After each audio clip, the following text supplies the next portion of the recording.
Il y a quelques années, j'ai appris qu'il était possible de visiter la Corée du Nord, un des pays les plus fermés au monde. Alors que des visas ne sont presque jamais accordés aux journalistes, les citoyens lambda peuvent eux aller visiter cette dictature communiste qui semble être restée bloquée dans les années 1960 en ville et au siècle précédent en campagne. En plus d'être un voyage hors du commun de par sa dictature, c'est aussi un voyage dans le temps. Ce pays m'intriguait, alors quand j'ai su qu'il était possible d'y aller, cela m'a tout de suite intéressé. Je voulais voir à quoi ressemble une dictature communiste, à la gloire de son leader éternel, de son fils et de son petit-fils. Je voulais voir comment les Nord-Coréens vivent, comment ils vivent vraiment. Mais après quelques minutes de recherche, j'ai vite changé d'avis. Bon, déjà le prix. Pour une semaine sur place, plus de 1 000 €. Ça calme. Le deuxième problème, c'est qu'on n'entre pas comme ça en Corée du Nord. Aucun avion ne part de France, d'Angleterre, des États-Unis, du Japon. Non, le seul moyen d'entrer en Corée du Nord, c'est par la Chine. Soit en avion, soit en train. Et même quand on est en Chine, on n'obtient pas comme ça un visa. Il faut absolument passer par une agence. On arrange le voyage avec elle, l'agence s'occupe du visa, des formalités, etc. Mais surtout, ce qui m'a fait renoncer à ce voyage, c'est le fait qu'une fois en Corée du Nord, on est en permanence accompagné par un guide. On n'est jamais libre de ses mouvements. Tout est préparé, tout est organisé. On visite les monuments rendant hommage aux leaders, les lieux qui montrent la puissance du pays, les bâtiments liés à l'éducation, la frontière avec la Corée du Sud. En fait, un voyage dans ce pays, c'est voir et écouter la propagande qu'on nous sert. Voilà, ma décision était prise, je n'irai pas en Corée du Nord. Mais récemment, je me suis intéressé de nouveau à ce pays et l'envie m'a repris d'y aller. Je voulais voir tout ça par moi-même et me suis dit que ce serait l'occasion de parler de cette dictature. Pour pouvoir parler d'un pays, c'est quand même mieux d'y être allé. D'ailleurs, Jean-Christophe Victor, le regretté présentateur du Dessous des cartes, attachait une grande importance au fait de voyager pour préparer ses émissions. Mais avant d'envisager y partir, je me suis demandé une chose. Est-ce éthique d'aller en Corée du Nord ? Alors dans cette vidéo, je vais aborder quelques motifs de réflexion pour que chacun puisse se faire un avis.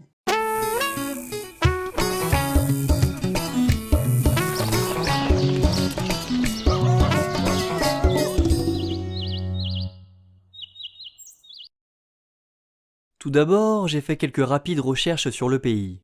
25 millions de personnes habitent en Corée du Nord. Le pays est dirigé par Kim Jong-un, qui a succédé au pouvoir à son père Kim Jong-il, qui avait lui-même succédé à son père Kim Il-sung. Ce dernier est le fondateur du pays et a reçu après sa mort le titre de président éternel. Il est donc le seul président au monde qui est encore en activité en étant mort. La Corée du Nord est le pays qui a le plus gros pourcentage de citoyens militarisés, puisque les militaires actifs et les réservistes représentent un tiers de la population. C'est loin devant le deuxième du classement mondial qui est la Corée du Sud. L'ONU estime que plusieurs centaines de milliers d'opposants politiques ont péri dans les camps en 50 ans. Et il y aurait encore 100 000 prisonniers politiques à ce jour. Dans les années 90, une immense famine a causé la mort de 1 à 3 millions de personnes. Bien sûr, tous les chiffres sur la Corée du Nord sont approximatifs puisqu'il existe peu de chiffres officiels. Toujours est-il qu'en quelques clics, on se rend compte de l'horreur du pays. Mais plus que des chiffres et des articles, je voulais entendre des Nord-Coréens parler de leur vie. Et on trouve de nombreux témoignages de personnes ayant réussi à fuir le pays. Je vais vous montrer quelques extraits et mettrai tous les liens en description pour que vous puissiez regarder ces témoignages en entier. 어떻게 하다가 이제 탈북할 결정을 하신 건가요? 가장 큰 거는 그거였어요. 언젠간 나도 굶어 죽겠다라는 생각이 있었기 때문에 이제 김정일이가 정권을 잡으면서 북한에 이제 대대적으로 식량난을 겪었고 거기서 이제 정확한 통계는 아니지만 300만 명이 굶어 죽었고 그걸 이제 저는 그때 당시에 다 체험을 했고 직접적으로 1990년도 들어가지고 고난의 행군이라는 시기가 있었어요.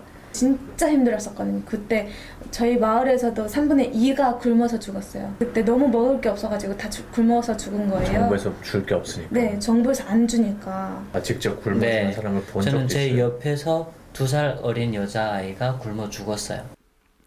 Over 1 million North Koreans died of starvation in that time. And in 2003, when I was 13 years old, my father became one of them. I saw my father wither away and die. In the same year, my mother disappeared one day, and then my sister told me that she was going to China to earn money, but that she would return with money and food soon. I have not seen my mom and my sister since then. Suddenly, I became an orphan and homeless. My daily life became very hard, but very simple. My goal was to find a dusty piece of bread in the trash, but that is no way to survive. I started to realize begging would not be the solution. So I started to steal from food carts in illegal markets. Sometimes I found small jobs in exchange for food. Once I even spent 2 months in the winter working in a coal mine, 33 meters underground, without any protections for up to 16 hours a day. I was not uncommon. Many other orphans survived this way, or worse. North Korea is an unimaginable country. There is only one channel on TV. There is no internet. We aren't free to sing, say, wear, or think what we want. When I was 9 years old, I saw my friend's mother publicly executed. Her crime? Watching a Hollywood movie. Expressing doubt about the greatness of the regime can get 3 generations of a family imprisoned or executed. When I was 4 years old, I was warned by my mother not to even whisper. The birds and mice couldn't hear me. I admitted, I thought the North Korean dictator could read my mind. Si tout cela ne lui coupe pas l'envie de visiter la Corée du Nord, vient alors aux touristes les interrogations qui lui incombent. Tout d'abord, voyager en Corée du Nord, c'est financer le gouvernement.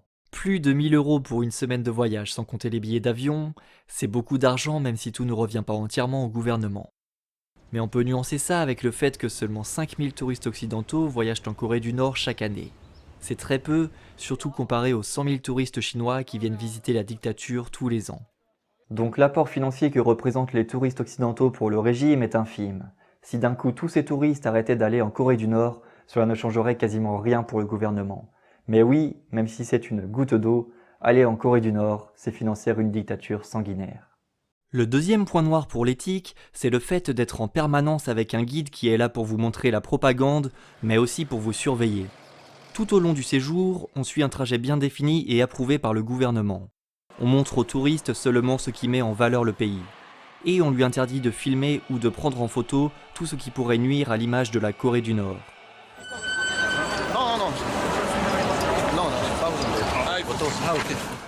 Il suffit de regarder les vidéos de Fun for Louis, un youtubeur qui a passé 10 jours en Corée du Nord pour s'en rendre compte. On montre aux touristes des choses qui sont complètement déconnectées de la vie de millions de Coréens. Bien sûr, on réalise que tout cela est faux et mis en scène. Mais j'ai été surpris de lire de nombreux retours sur internet de la part de visiteurs disant que la situation dans le pays n'est pas aussi terrible qu'ils imaginaient. Cela montre en quelque sorte que la propagande marche un peu.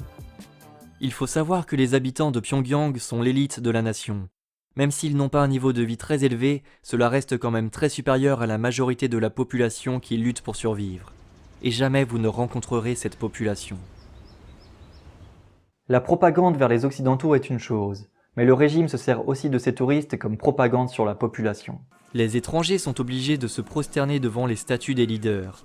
Ces images sont alors récupérées par le parti pour montrer que des personnes du monde entier viennent en Corée du Nord pour apporter leur respect aux leaders. Le parti montre que si des étrangers viennent jusqu'à Pyongyang pour se prosterner devant Kim Il-sung, c'est que la suprématie de la Corée du Nord doit être vraie. Il reste un dernier point que je souhaite aborder, c'est l'impact a priori positif du tourisme sur les Nord-Coréens. Des étrangers qui viennent en Corée du Nord, c'est l'occasion pour la population de voir qu'une autre vie existe. Ça leur permet d'avoir un contact avec l'extérieur. Voir que des personnes peuvent se permettre de voyager, sont en forme, sont bien habillées, c'est montrer que le monde extérieur n'est peut-être pas si terrible. Sauf que la majorité des personnes que le touriste va approcher est l'élite nord-coréenne, qui est moins touchée par les atrocités du régime et qui a un intérêt moindre à ce que les choses changent. De toute façon, même avec ces personnes, il est impossible de vraiment communiquer. Les quelques personnes avec qui il est possible d'échanger ne parleront jamais de sujets sensibles qui leur attireraient de graves problèmes. D'autre part, il est de plus en plus simple pour les Nord-Coréens d'avoir des informations sur le monde extérieur, que ce soit avec la radio, avec des CD ou des clés USB récupérées sur le marché noir. Et ces sources d'informations sont sûrement plus précieuses qu'un aperçu d'un touriste avec qui personne ne peut vraiment parler. Voilà, mon but dans cette vidéo n'était pas de dire si c'est bien ou mal d'aller en Corée du Nord, mais d'aborder quelques sujets pour que chacun puisse se faire son propre avis. Il y a sûrement d'autres arguments en faveur du tourisme et d'autres en sa défaveur, mais je pense que c'est déjà une bonne base de réflexion. Je vous conseille d'aller voir les témoignages de Nord-Coréens en entier, c'est terrifiant mais passionnant, et je vous dis à bientôt, ciao. 세상 사람들이 북한 사람들한테 어떤 편견을 가지고 있는 것 같아요?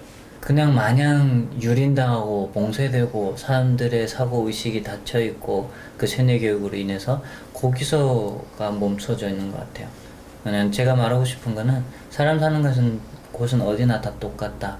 그들이 아무리 폐쇄적인 속에서 살았어도 물론 저도 그 영향을 받았었지만 생각할 줄 알기 때문에 뭐 이제 좀 요즘 세대 같은 경우는 지금 제가 말씀드렸다시피 이만큼 많이 변화하고 있고 갈증을 느낄 줄도 알고 근데 이제 그 안에서는 이제 이러한 시스템으로 인해서 소리를 못 내고 있는 거고 이런 부분들을 좀 아는 데 있어서 국제적으로나 이제 남한 사회나 좀 미흡하게 알고 있지 않나 라는